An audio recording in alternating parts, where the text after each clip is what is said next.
Quem é Lúcio Gonçalo de Alcântara? Um cidadão brasileiro, cearense, pai de 2 filhos, Maria Daniela e Leonardo, casado com Maria Beatriz Rosário de Alcântara, uma pessoa que gosta de ler, gosta de papo, gosta de conversar, conhecer pessoas e um homem que tem sempre cultivado muito o espírito público. O único filho homem, o senhor, de certa forma, foi impelido a seguir a carreira do seu pai, tanto na medicina como na política? Olha, de maneira nenhuma. Eu não reconheço a menor influência assim, que meu pai tenha feito ostensivamente para que eu entrasse numa coisa ou na outra. Eu acho que foi se dando naturalmente. Na minha família, há muitos médicos, né? Havia uma prima minha, que é viva ainda hoje, que o pai morava no Amapá, e ela veio para estudar em Fortaleza, e morava na nossa casa, fez medicina, não é? Eu convivia muito com ela e tal. Então, e o meu pai também, médico, né? Professor da Faculdade de Medicina, e com a carreira médica bem sucedida aqui, isso, eu acho que houve uma influência, vamos dizer assim, natural. Mas da política eu nem pensava nisso. É tanto que a minha mulher ainda hoje diz que eu enganei. Porque eu me formei, fui para São Paulo e voltei com o propósito de fazer uma carreira acadêmica. Tanto Mas não acabou entrando na política por influência dele, do seu pai? Olha, o passo realmente que me levou para a política foi quando eu fui secretário do governador César Carlos. Quando eu voltei de São Paulo, eu fui organizar, a convite do Dr. Rocha Furtado, que era o secretário de Saúde, organizar, implantar e ser o primeiro diretor do Hospital São José, de doenças transmissíveis. E dali, o César Carlos foi um governador que deu muita oportunidade a jovens. E no acordo político, me convidou para ser secretário de Saúde dele. O que muita gente na época achou uma temeridade, porque eu era muito jovem. Né? E graças a Deus me saí bem enquanto estive lá.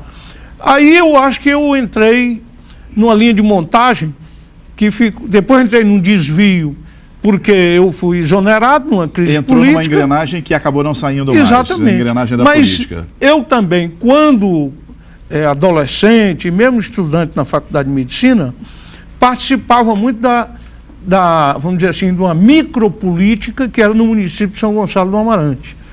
Era todo aquele processo de preparação de eleições, de fazer campanha. Então, esse envolvimento eu tive.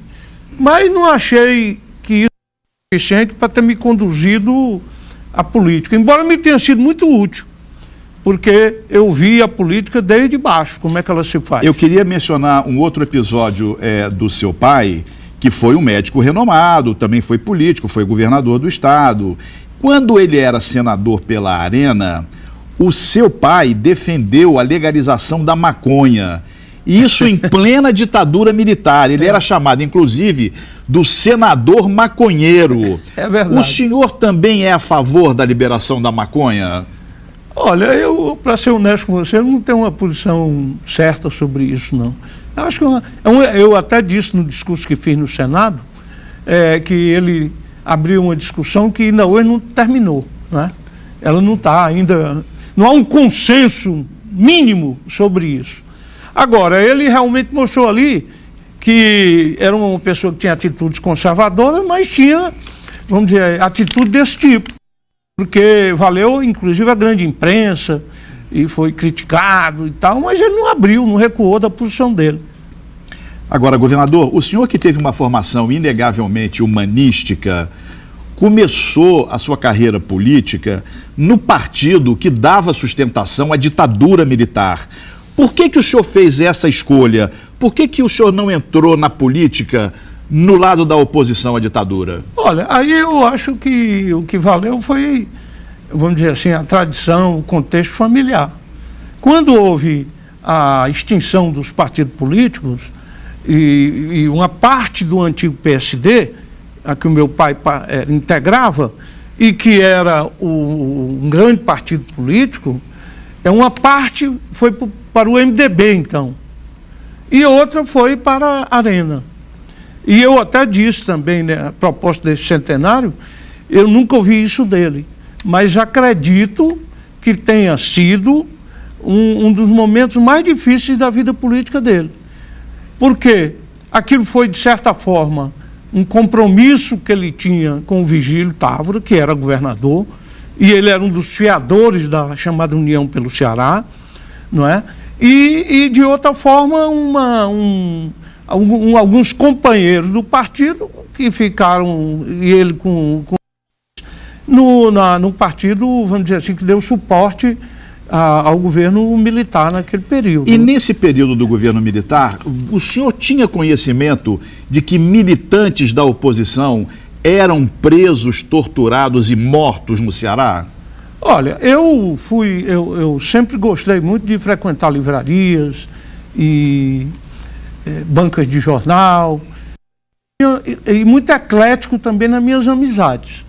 Então, eu acompanhei, ainda hoje tem uma coleção completa do tem do Mutirão, que foi um jornal feito aqui na época pela Maria Luísa. Então eu acompanhava isso. Mas nesse período também eu estava muito voltado para a minha atividade profissional. E tal, não tinha uma... Mas eu tinha, vamos dizer assim, até por força dos contatos que eu participei, que eu tinha na faculdade e na área profissional, eu lidava com essa realidade, sabia que as coisas eram complicadas. Agora, eu quero dizer também o seguinte, o professor Joaquim Eduardo de Alencar, que foi professor da Faculdade de Medicina, um grande cientista, cujo centenário também decorre esse ano, um tempo ele deu uma entrevista, eu tenho isso nos meus arquivos, no jornal O Povo, onde ele fala do meu papel depondo a favor dele. Foi preso, foi perseguido e tal.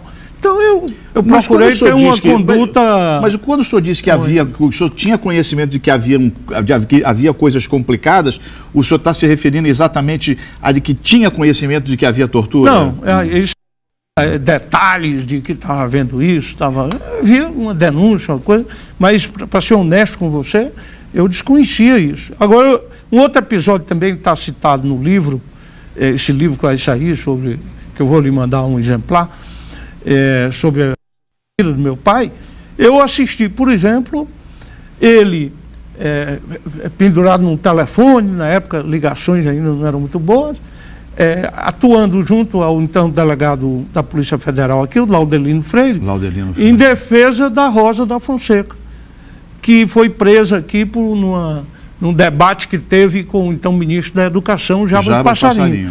Para soltá-la e tal. Por quê? A família dela era muito amiga nossa desde Quixadá. Inclusive, o meu pai é padrinho de um irmão dela. Então, ele também não comungava com isso.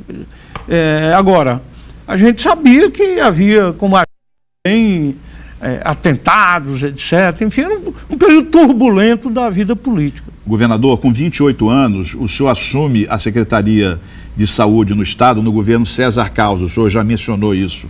Acho que era menos de 28. Depois, o senhor tinha 28 anos naquela época? 71, né? Algum tempo depois, o senhor é demitido por desavenças políticas entre o governador César Carlos e o seu pai. Foi a sua primeira decepção política essa? Como é que foi a conversa que o senhor teve com o governador César Carlos quando ele o demitiu? Olha, esse foi, sem dúvida nenhuma, foi um episódio traumático para mim. Porque eu era uma pessoa inexperiente ainda, né? E estava assim com muito idealismo, trabalhando muito, e justiça seja feita. Até o dia em que eu fui exonerado, eu tive todo o apoio do governador César Carlos. Nunca porque às vezes tem aquelas manobras, né? Começa a puxar o tapete, nada, coisa nenhuma. Mas o clima entre o meu pai com o senador Vigílio Távora e o governador César Carlos se acirrou em função de divergências dentro do partido, não é? E aí, então, um belo dia, acho que um sábado, eu recebi um telefonema da Casa Militar me chamando para que o governador queria falar comigo na residência que morava no Palácio da Abolição. Eu, então, fui à noitinha, eu acho que até com a minha mulher, sendo que ela ficou no carro, aí eu não me lembro bem se ela ficou no carro ou se ela foi comigo e ficou em outra mesa distante, conversando com a dona Marieta. Isso eu não tenho muita certeza. Dona Marieta, mulher do governador César Carlos. O fato é que eu entrei ali no Palácio da Abolição e havia, não sei se ainda há, uma piscina logo ao lado do palácio. E então o governador estava lá, sentado a uma mesa e tal. Quando eu cheguei, ele disse: olha, Lúcio, eu mandei ele chamar aqui porque você vai sair do governo, mais ou menos assim, né? Vai ter que sair do governo, não temos mais condições de convivência política, um desentendimento político, e você não pode continuar no governo. Aí eu tá bom, governador, então era só isso, muito obrigado. Saí, me levantei incontinente, aí eu me lembro, a minha mulher estava porque ficou surpresa com a atitude e a rapidez, foi uma conversa, vamos dizer, um diálogo curtíssimo, curto e grosso. E realmente aí eu saí, fui até para a casa de um amigo nosso, muito amigo do meu pai, que era o professor Walter Cantilho. E aí nós fomos ligar para Brasília para comunicar ao meu pai que tinha havido e tal. E realmente, para mim, foi uma pancada forte. E a partir desse momento, o senhor rompeu relações com o governador César Carlos? Bom, aí passou a ser inimigo político. Aí eu fui cuidar dele. Da minha vida, a minha mulher mandou lavar e passar a minha bata de médico, e na segunda-feira eu estava me apresentando no Hospital Geral. Mas foi nesse momento que politicamente o senhor se aliou ao ex-Alto Bezerra? Não, aí é o seguinte, o vice do governador César Carlos era o Humberto Bezerra. Então, os irmãos, o Adalto era presidente da Assembleia, né? E aí os irmãos continuaram com o governador César Carlos. Porque eu fui exonerado, salvo engano, no terceiro ano, no começo do terceiro ano, não sei a data exata. Então ainda teve aí mais um ano e tanto tal. Até que veio os desdobramentos de candidaturas, etc. E aí os Bezerras, os dois irmãos, o Adalto e o também se afastaram e se juntaram a essa corrente, da qual de fato nunca tinham se afastado. Mas estavam, vamos dizer assim, incorporados no grupo do governador César Carlos. Aí então eles, aí já ostensivamente, se uniram a esse grupo que ficou, que era o Vigílio, era o meu pai, e o Marcelo Linhares, alguns deputados que estavam rompidos com o governador César Carlos, embora pertencessem ao mesmo partido.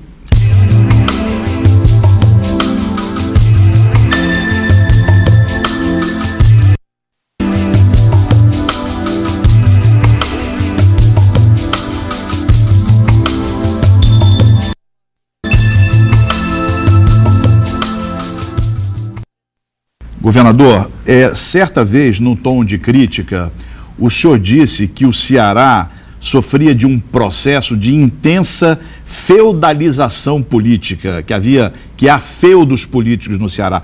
O senhor não estava, na verdade, fazendo uma autocrítica, que o senhor fez carreira sob a proteção dos coronéis que dominaram a política durante 30 anos no Ceará? Não é uma repetição da história? Olha, veja bem, é que eu acho que, se nós considerarmos a evolução que a política deveria ter tido ao longo desses anos, o que nós temos aí não retrata. Eu acho que, sob outros certos aspectos, nós tivemos uma involução política. Eu acho que, por exemplo, vou fazer aqui uma referência para tomar um marco. Por exemplo, a partir do governo Tasso Gereissati, o primeiro governo, houve, evidentemente, uma inflexão na política do Ceará. E eu acho que houve um retrocesso. O que isso chama exatamente de inflexão? No sentido de que já tinha havido um primeiro sinal no governo Virgílio Távora, quando ele disse que foi uma união do PSD com a UDN, portanto, um governo muito difícil. A montagem política do governo muito difícil. Os fiadores disso eram pela UDN, Gentil Barreira, pelo PSD, Valdemar Alcântara. E o Virgílio disse logo, olha, na Fazenda, Secretaria da Fazenda, e na Polícia, Segurança Pública, não há polícia. Bom, e o Tasso, quando foi eleito governador, o primeiro mandato dele, ele modificou muita coisa. Tanto que terminou na Assembleia com 8 deputados que o apoiavam. Então, esse mérito ninguém pode tirar dele. Agora, o que eu vejo é o seguinte, é que hoje houve um retrocesso. A política está entranhada no atual governo. E em qualquer área. E nós estamos assistindo aqui uma tentativa de monopolização do poder político, das instituições, sufocando um processo que já foi muito mais avançado aqui, o processo democrático. Eu nunca neguei a ninguém que o Mas o senhor acha que era um processo, que havia um processo democrático onde 3 coronéis controlavam todos os cargos que existiam no Estado? Mas veja bem, olha, qual foi o marco que eu lhe dei? Eu dei um marco de 86, do primeiro governo Tasso, né?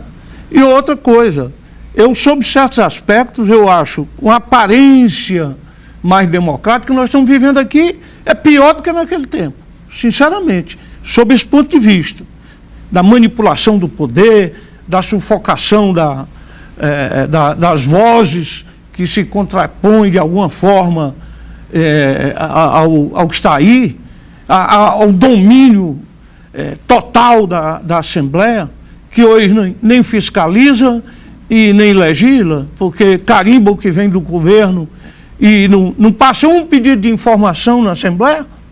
Como é que pode? Aí você está dizendo isso agora porque não é mais governador. Não, senhor. Quando eu era governador, todos os pedidos de informação que foram apresentados lá foram aprovados e eu respondi a todos eles. Então, tem autoridade para dizer isso. Governador, quando o senhor foi prefeito em 79, o senhor criou uma superintendência de planejamento integrado da cidade, inspirado numa experiência de sucesso em Curitiba. Exatamente. Hoje, Fortaleza não tem sequer um órgão que cuide do planejamento da cidade. Qual é a diferença entre a Fortaleza atual e a cidade que o senhor governou? Olha, essa é uma das tristezas que eu tenho na minha vida. E outra, quando eu vejo, e eu por acaso tive essa oportunidade na Secretaria de Saúde, fui secretário de Saúde 3 vezes, em 3 governos diferentes. É a descontinuidade administrativa. Claro, todo governante tem o direito de dar a sua feição, a sua marca, escolher suas prioridades. Mas você vê alguma coisa que você conseguiu fazer, que estava funcionando, que necessariamente deveria ser aprimorada, ampliada, etc., ser destruído. Isso é uma coisa que, para quem tem desejo de fazer alguma coisa pela vida pública, é terrível.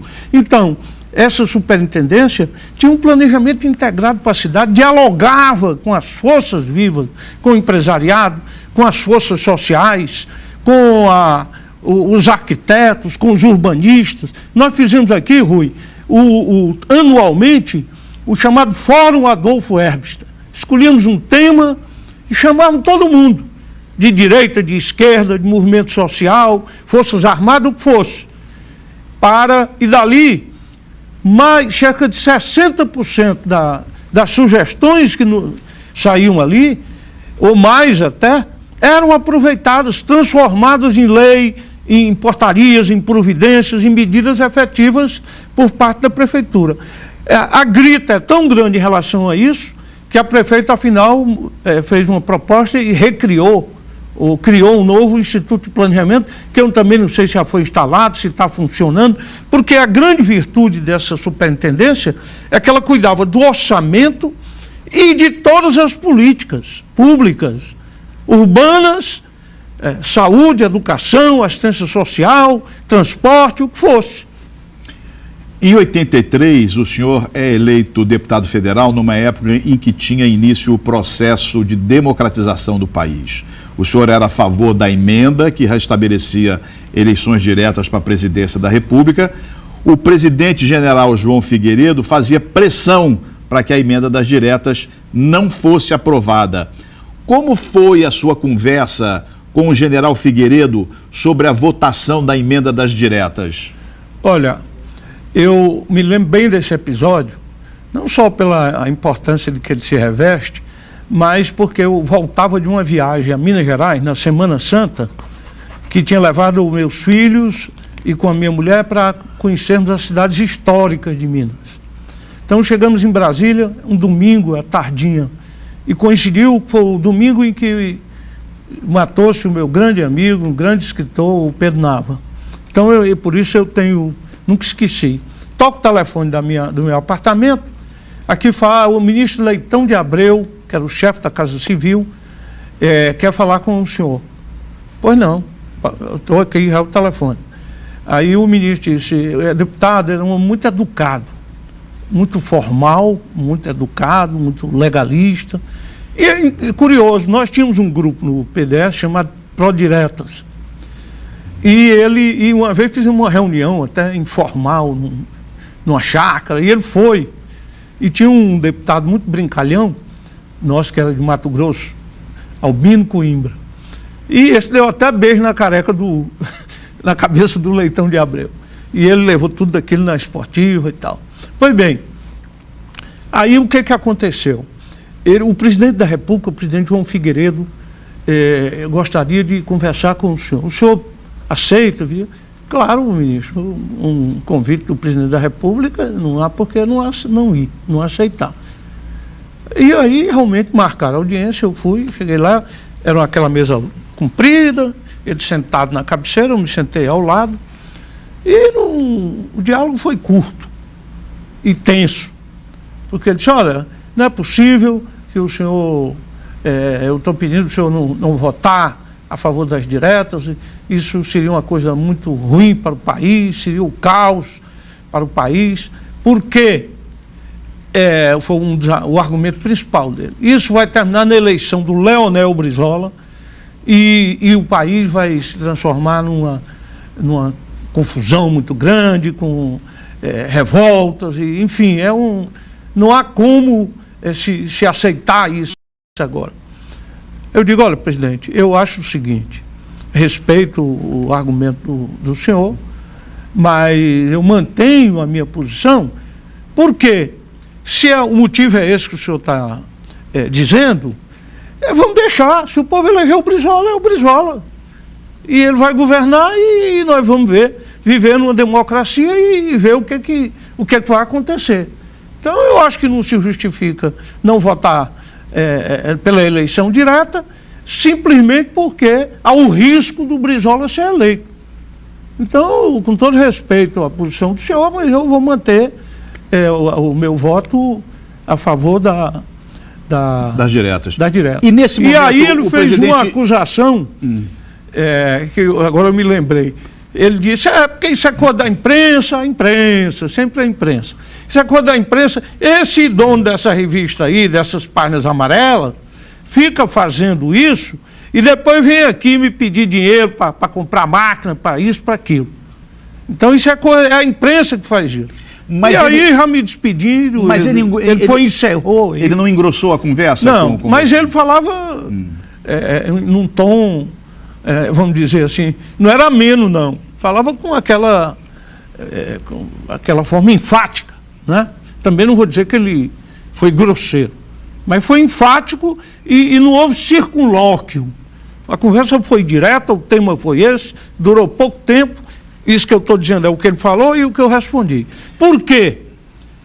Houve, e aliás eu tenho também guardado isso para mim, uma menção no Pasquim, feita pelo Tasso Castro, que comparou a minha posição com outro deputado, até meu amigo, coitado, de Rondônia, que tinha ido lá e barganhou.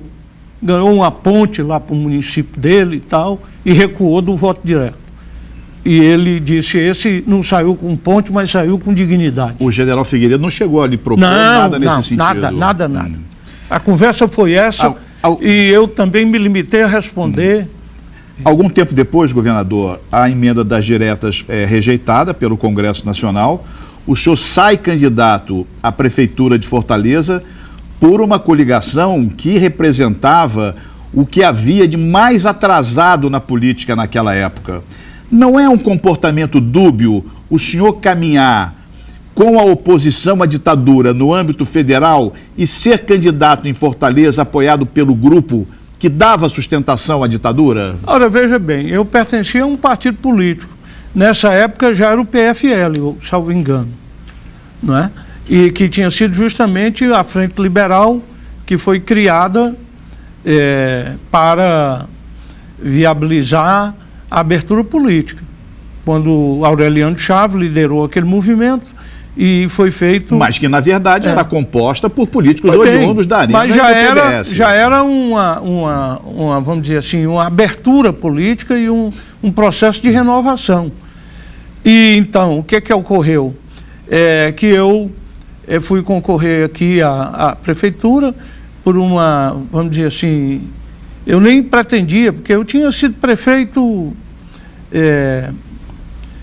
nomeado, vamos chamar, não é? E do governo do Vigílio.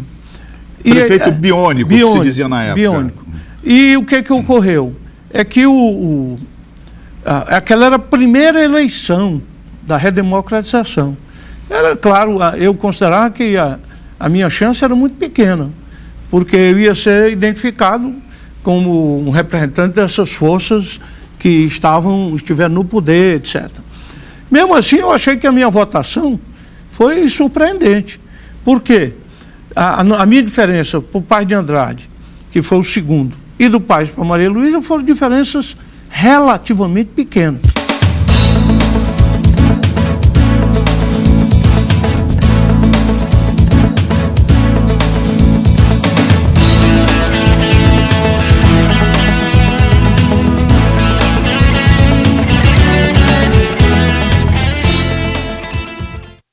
Agora, o deputado Paz de Andrade, que também disputava essa eleição, como o senhor está dizendo, diz que o lançamento da sua candidatura foi uma traição. Ele diz que o senhor namorava com a oposição, mas acabou fazendo com que ele fosse derrotado pela candidata Maria Luísa quando o senhor lançou a sua candidatura. Bem. Como é que o senhor interpreta esse momento? O deputado Paz de Andrade é um querido amigo e uma pessoa que eu quero muito bem e por quem eu tenho muito respeito e admiração. O que acontece é o seguinte, nós tínhamos feito uma viagem a Israel. O deputado Paz de Andrade, eu, o Alencar Furtado, que tinha sido deputado cassado, não é? E nessa viagem conversamos muito sobre isso. E o Paz queria que eu fosse vice dele. Ora, eu não queria, eu fui disputar depois dessa eleição de prefeito, de certa forma, por uma pressão do PFL, que estava se estruturando, se organizando, achava que eu era um candidato competitivo, que eu teria no mínimo uma boa votação e que isso ia contribuir para fortalecer o partido. Não foi só uma decisão pessoal minha, que eu queria ser. Eu fui, vamos dizer assim, levado a isso por uma estrutura partidária. A política, você nem sempre pode ser juiz individual das suas ações, das suas atitudes.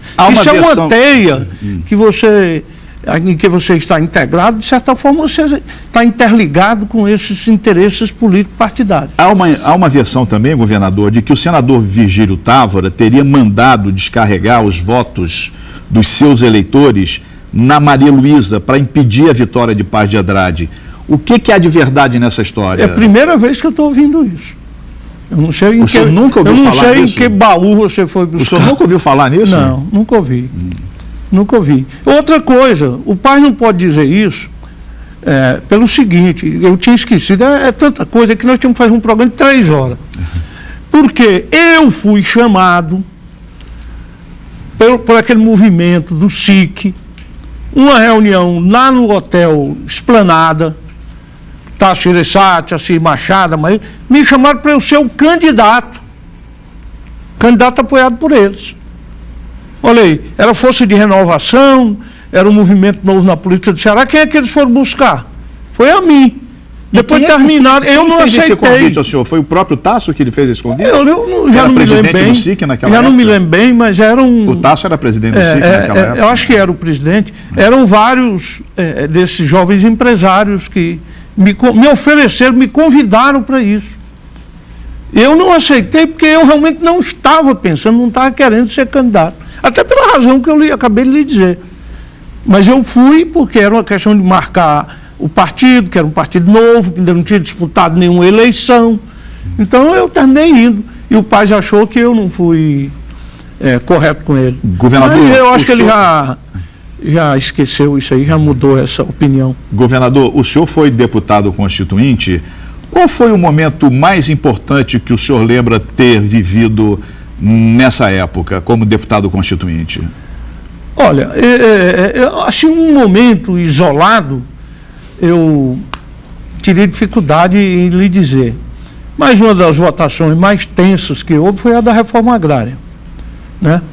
Tanto que já causava problema naquela época, né? Já causava, e o Centrão, chamado Centrão, terminou derrotando a proposta feita por, vamos chamar, os progressistas, vamos dizer assim, e ficou muito pior do que estava e do que a versão que podia ter sido negociada. Foi uma vitória de pirro, não é? Quer dizer, ou por outra, corrijo, foi uma derrota infringida que terminou por uma solução muito ruim em relação ao pensamento dos chamados progressistas, que podia ter negociado algo. Agora, o que a gente sentia é que ali em determinados momentos a Constituinte perdia força. Se achava que ela terminava não levando a cabo o seu trabalho.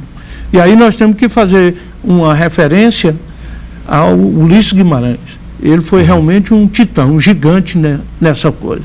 Governador, em 1989, na eleição para presidente, o senhor já estava no PDT e Brizola perde o primeiro turno das eleições. O governador Brizola chama o senhor e pede para comandar a campanha do segundo turno em favor de Lula aqui no Ceará. Como foi essa conversa do senhor com Leonel Brizola?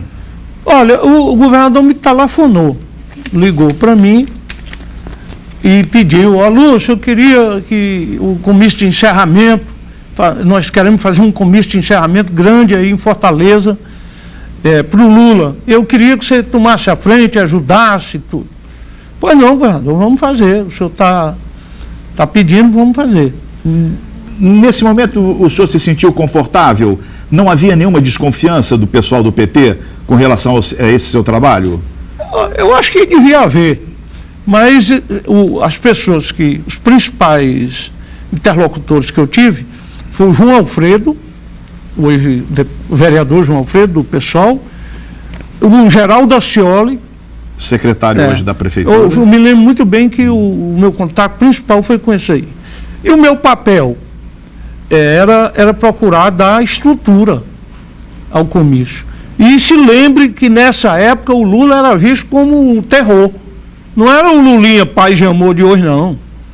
Era o Lula... Era o sapo barbudo. Era o sapo barbudo, aquele que os empresários temiam, aquele que o Mário Mato dizia que iam sair pela porta de Congonhas, não era?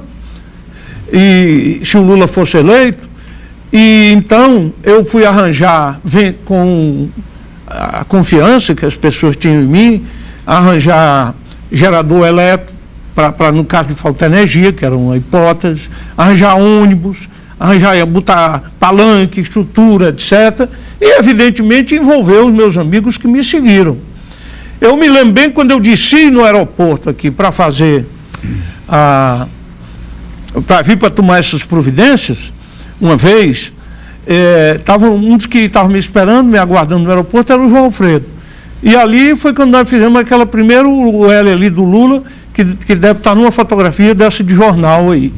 E eu fui para o Rio de Janeiro, para chegar aqui junto com o Brizola, o João Amazonas, o Valdir Pires, eu acho, enfim, vinham toda aquela liderança dos partidos que apoiavam o Lula. Terminou o comício, onde eu falei pouco, porque eu tive até medo de levar uma vaia, mas não levei, mas também falei pouco. E por insistência do pessoal do PT e todo mundo que estava no palanque. Nós fomos para casa do Hipérez de Macedo. E lá nós assistimos o famoso debate. Brizola e os membros do PDT aqui do Ceará, a cúpula do PDT. E quando terminou, o Brizola, perdemos a eleição nesse debate aí. E realmente foi o que aconteceu.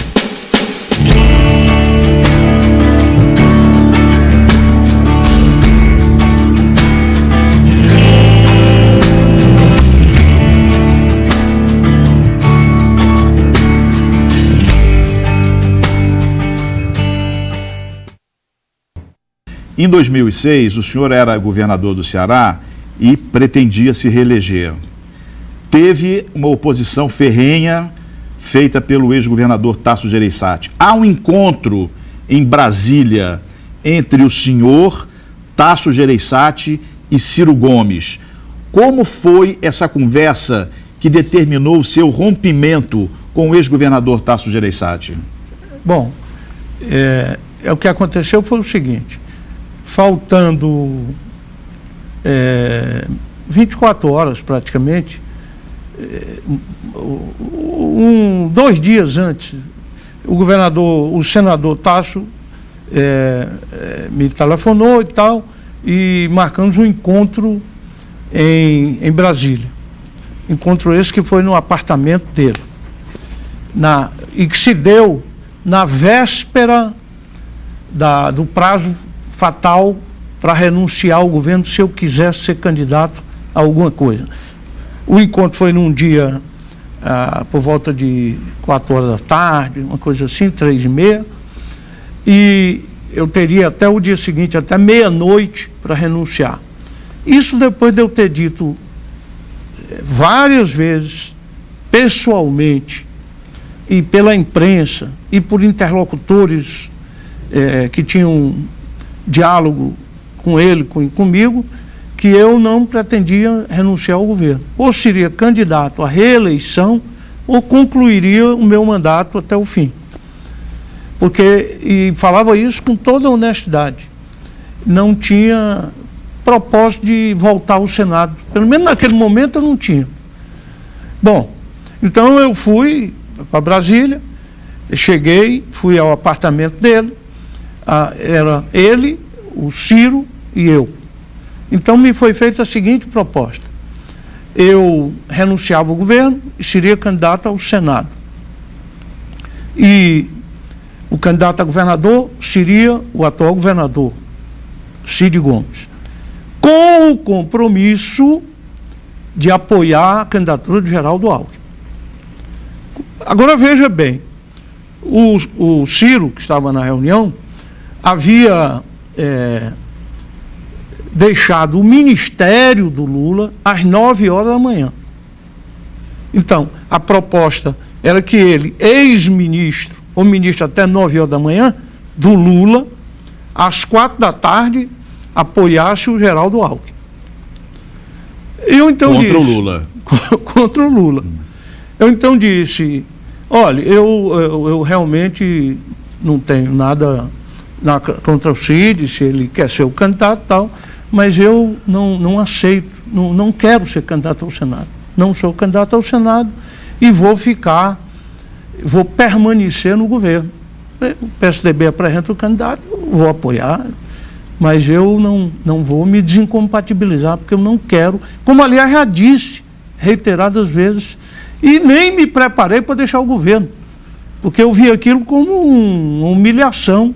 Eu saí pela porta do fundo no outro dia, sem ter preparado a a minha saída do governo. O senhor acha que faltou lealdade com o senhor nesse episódio? Sinceramente acho. É um episódio, sinceramente, isso pertence ao passado e pertence à história. E outra coisa, eu acho que o Tasso cometeu um grande erro quando se voltou contra mim. Isso ficou provado logo depois, os Ferreira Gomes fizeram com ele. Então, isso para mim já passou, você está pedindo registros históricos, e tinha mais outra coisa que eu faço questão de dizer aqui. Eu não tinha nem confiança mais no meu vice. Que era? O Maia Júnior. Maia Júnior. Para eu sair e ele ficar no governo. Então, eu não podia. Aí eu fui para São Paulo, porque estava assumindo o governo o Cláudio Lembo, que era vice do Geraldo Alckmin, e que era um grande amigo meu. Mas já havia, antes mesmo desse fato, um processo de desgaste, quando o senhor era vice-governador de Ciro Gomes, e o PSDB impediu que o senhor fosse candidato a prefeito também, né?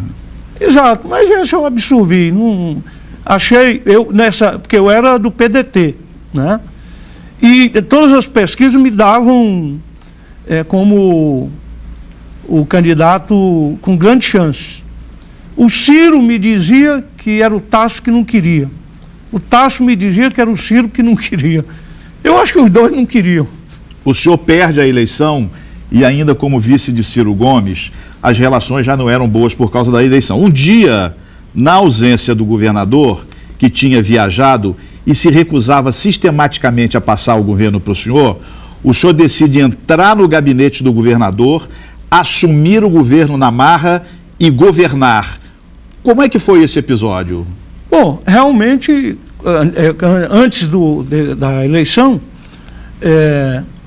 o governador, ele mesmo, ou a Casa Militar, ou a Casa Civil, ou o chefe de gabinete, telefonava, olha, o governador vai viajar e tal. E eu ia para lá, ficava realmente no gabinete do governador e agia com maior correção, apenas tocava aquela rotina, etc. Nunca fui aproveitar essas ausências para fazer qualquer coisa que interferir na orientação do governo ou praticar qualquer ato que porventura sofresse algum reparo do governador. E depois disso ele passou vamos dizer, me ignorar. Eu até aí, um dia troquei, diante daquela situação, eu disse, bom, eu não vou admitir isso, que é uma forma de querer me desmoralizar, ou me humilhar, ou desconsiderar a própria Constituição. Então, um dia que ele viajou, eu resolvi chegar, entrar no gabinete, dar bom dia a todas as pessoas de lá, me sentar e assumir a minha posição. Também sem fazer nenhum ato de hostilidade nenhuma, apenas para mostrar que havia uma Constituição a cumprir e que havia um papel institucional. Mais tarde, já no fim do governo, as relações do Ciro e do Tasso se deterioraram muito.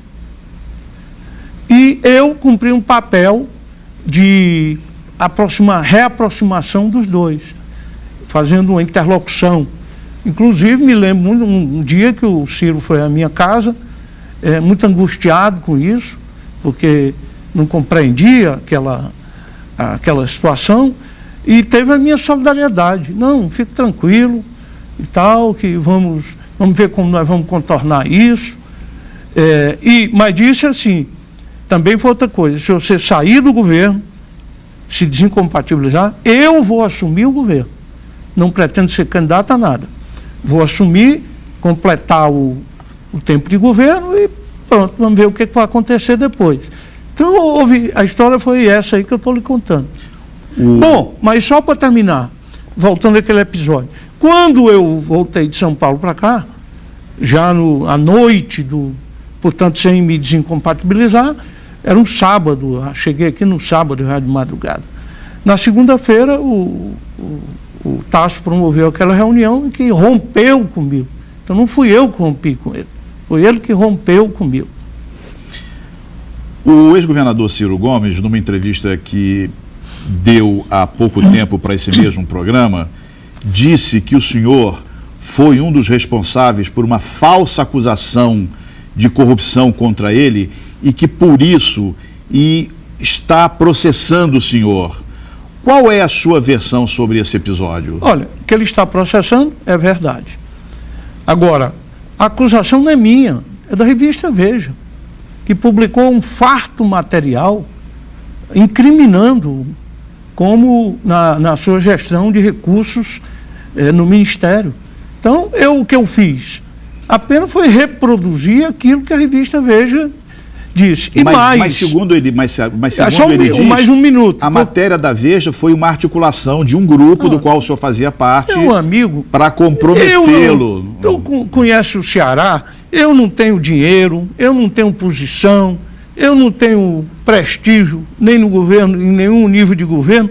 Ia ter prestígio para colocar uma matéria daquela na Veja? Espera aí. Vamos ver. É por isso que ninguém presta mais atenção nas coisas que ele diz. Porque isso é uma história sem pé nem cabeça. Acha que eu ia ter... Você é jornalista, antigo, experiente. Acha que eu, ou o Roberto Pessoa, que foi também acusado aqui, ia ter prestígio para botar uma matéria daquela na Veja? Pelo amor de Deus. Agora, ele disse outra coisa aqui que não é verdade. Que eu tinha sido chamado, intimado para ir de qualquer jeito, estava me escondendo da justiça. Negativo. Isso não é verdade. Eu nunca fui citado. Compareci lá de livre e espontânea vontade. Porque eu não tenho nada a esconder e fui lá de livre e espontânea vontade. Nunca fui citado pela justiça. E você sabe que para a gente ir uma audiência tem que ser intimado. Eu nunca fui. Agora, ele fez essa afirmação absolutamente descabida e inverídica. Governador, o senhor é um leitor voraz de romances policiais. As tramas policiais têm alguma semelhança com as tramas políticas? Olha, eu acho que a trama política é muito pior, porque ela está muitas vezes baseada na falsidade, né? Na deslealdade, e esse é um valor, vamos dizer assim, que não está necessariamente ausente das histórias policiais. Até mesmo entre marginais existe uma espécie de lealdade, né? E muitas vezes a política é o ambiente onde é a estufa da traição, né? Da deslealdade. Porque muitas vezes a gente pode evitar essas coisas falando sinceramente. O político tem dificuldade em dizer a verdade e as pessoas em aceitá-la. E todos sabem qual é a verdade. Esse aqui é o paradoxo da vida da política. Governador, qual é a contribuição que o senhor acredita que ainda possa dar ao Ceará e ao Brasil? Olha, eu acho que primeiro uma contribuição crítica. Eu hoje reuni um acervo muito grande de experiências nos diversos cargos que eu passei. Experiência política e experiência de vida. Então isso há de me servir para alguma coisa. Então eu acho que eu posso dar uma boa contribuição como uma voz crítica, sem ofender ninguém e sem levar a coisa para o campo pessoal, mas mostrando realmente aspectos que muitas vezes o Estado anunciante não deixa ver. E que é preciso alguém que esteja querendo cumprir esse papel sem um interesse pessoal nenhum. Essa é uma. A segunda, eu ainda posso colaborar para ajudar a encontrar boas alternativas humanas para ocupar cargos públicos nos diferentes níveis de governo. Governador, muito obrigado. Um abraço, Rui. Muito obrigado. O prazer foi meu.